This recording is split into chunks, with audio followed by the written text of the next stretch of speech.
We begin tonight with breaking news. Former President Jimmy Carter has died at the age of 100.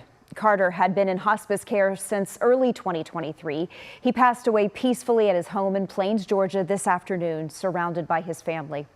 A live look at the Carter Presidential Center now, where people are already beginning to leave flowers and pay their respects. Our coverage begins tonight with ABC's Karen Travers and the legacy Jimmy Carter leaves behind. When Americans elected Jimmy Carter the 39th President of the United States, it was a vote for something new. So help me God. James Earl Carter was born in Plains, Georgia, October 1st, 1924. In 1946, he graduated near the top of his class at the U.S. Naval Academy, married Rosalind Smith, and served on the nation's developing nuclear submarine program.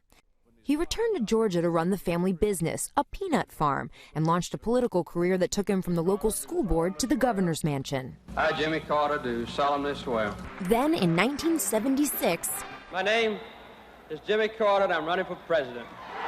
Carter defeated Gerald Ford in a race for the Oval Office. Carter's single term was marked by a lagging economy and a nationwide energy shortage. Inflation climbed to 15% in 1980, and Carter's approval rating plunged. He blamed the nation's problems on what he called a malaise in the American spirit. It is a crisis that strikes at the very heart and soul and spirit of our national will. Internationally, President Carter was influential in efforts to make peace in the Middle East, encouraging a treaty between Israel and Egypt with the Camp David Accords. But the event that seemed to doom his presidency was the taking of 52 American hostages at the U.S. Embassy in Iran. They were held for 444 days, released just hours after Carter left office. Yet Carter launched a post-presidency that many would consider more productive than his 4 years in office. In 1981, he established the Carter Center, sponsoring programs to promote human rights in the Third World and monitoring elections in developing democracies.